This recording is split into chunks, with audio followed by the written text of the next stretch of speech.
terminal again.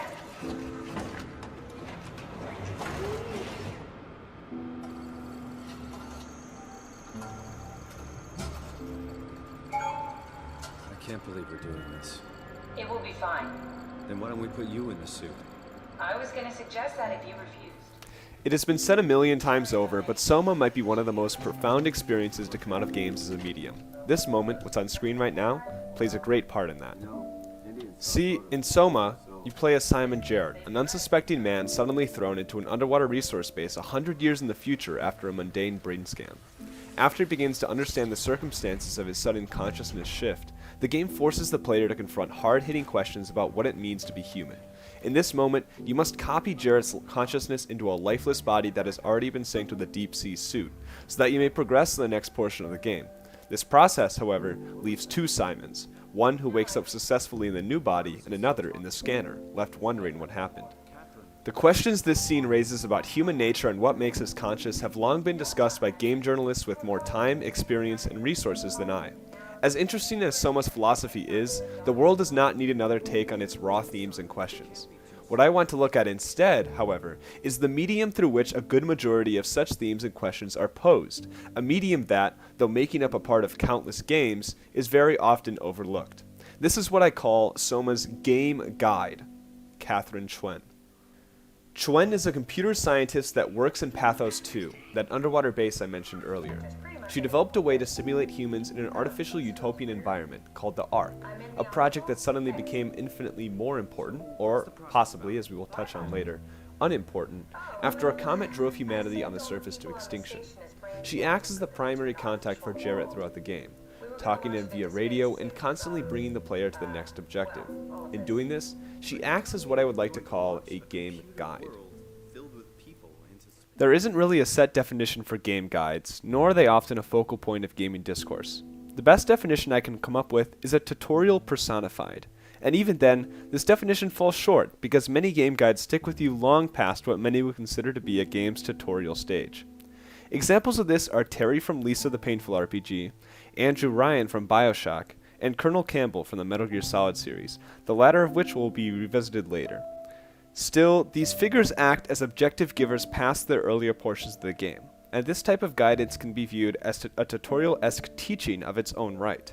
For a more standard look at game guides, look at Lakitu from the Mario Kart series. When you go in the wrong direction, he tells you to turn around, nudging you to learn the correct way to play. If you veer far off track, he will pick you up and plop you down to where you're supposed to be, so that you can continue playing the game properly. Chun is no different, at least on the surface. As the player, we have just as little context as Simon, and are thrust into this horrifying sci-fi world without any idea about where we are or what we should do. In turn, when she first appears, the player will likely latch onto her as a lifeline both physically and metaphysically. Through providing backstory, critical information, and guidance, she acts as hope for Jarrett to escape his predicament and for the player to escape their state of confusion. She eventually does both of these things, but not in a way we would expect. You see, Chun is a very human character, which is an incredibly weird thing for a game guide to be. She isn't personable and has an odd sense of humor, far from the irreverent quip machine that is all too common for this archetype. Like some game guides I mentioned earlier, she isn't always honest to the player, but doesn't do this out of a sense of evil. Instead, she constantly gives half-truths fueled by her own uncompromising visions and a struggle to understand or communicate with others.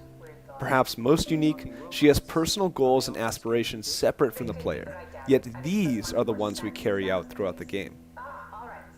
Still, we haven't reached the heart of what makes Chun so special, and how her character leaves implications for game design as a whole. To do that, we will have to get reading.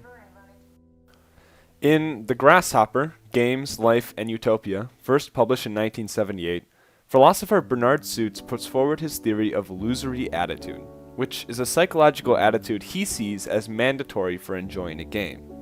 Suits writes, "To play a game is to attempt to achieve a specific state of affairs, using only means permitted by rules, where the rules prohibit use of more efficient in favor of less efficient means, and where the rules are accepted just because they make possible such an activity."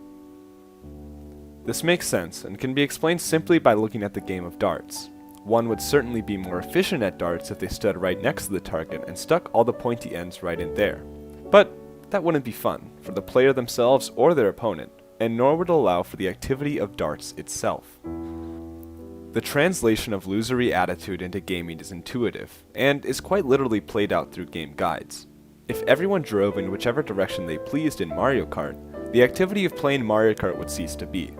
No, we need Lakitu there to help us achieve a more specific, grounded, and ruled state of affairs.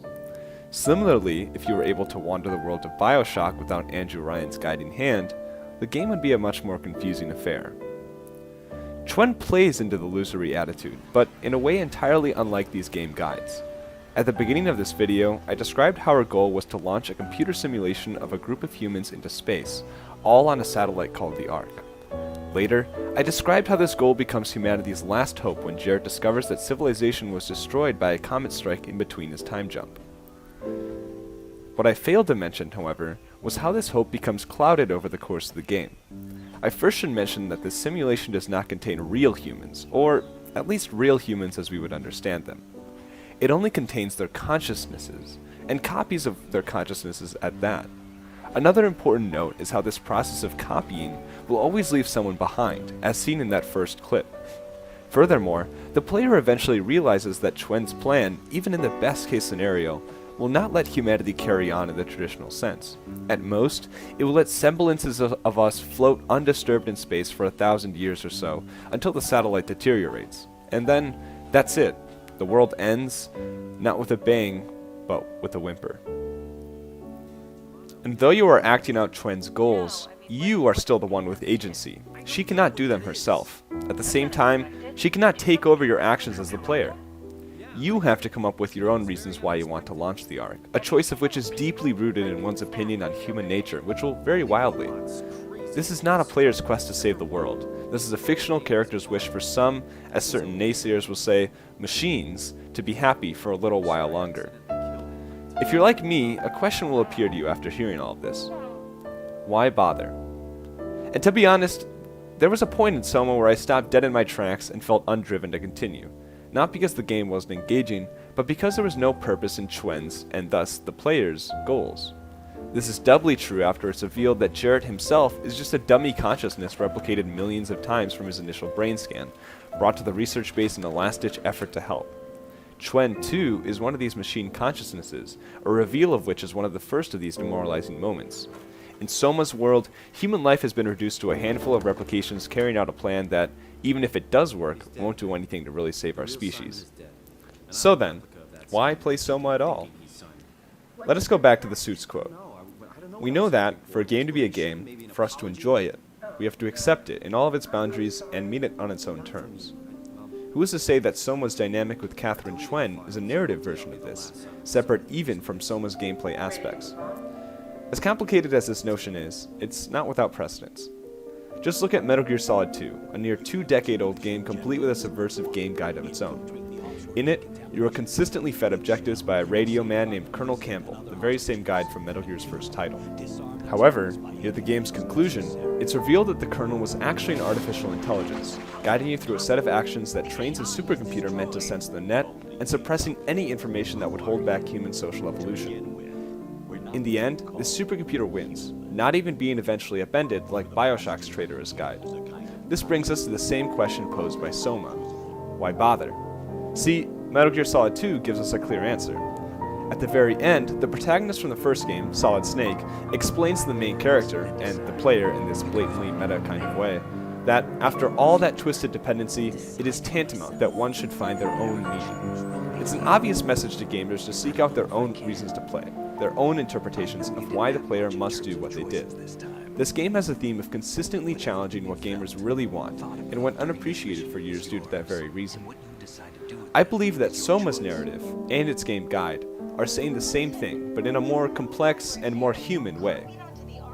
In the game's ending, the need for one to accept a narrative Losery attitude, to believe in Chun's inconvenient rules in order to enjoy the story, is made ever more important. We see Chun and Jared upload their consciousnesses to the Ark right before it successfully launches, but Jared's perspective doesn't magically jump to the one of his uploaded copy. Instead, he remains on the crumbling base, cursing out Chun for deceiving him. For eagle-eyed players, this finale acts as a moment of disconnect between us and Jarrett. We know that our lead character has been shown time and time again that to transfer consciousness means to copy them, which will always leave one behind. The journey of Jarrett as we know him ends here, likely rotting in this dark, deep-sea warehouse, which means the player's story was completely pointless unless we meet Chun's goals on her own terms, agree with her version of human nature, and accept that her plan gives humanity the best shot at continuing whatever that means. To play SOMA otherwise is an exercise in aimlessness. And that, I think, is pretty fascinating.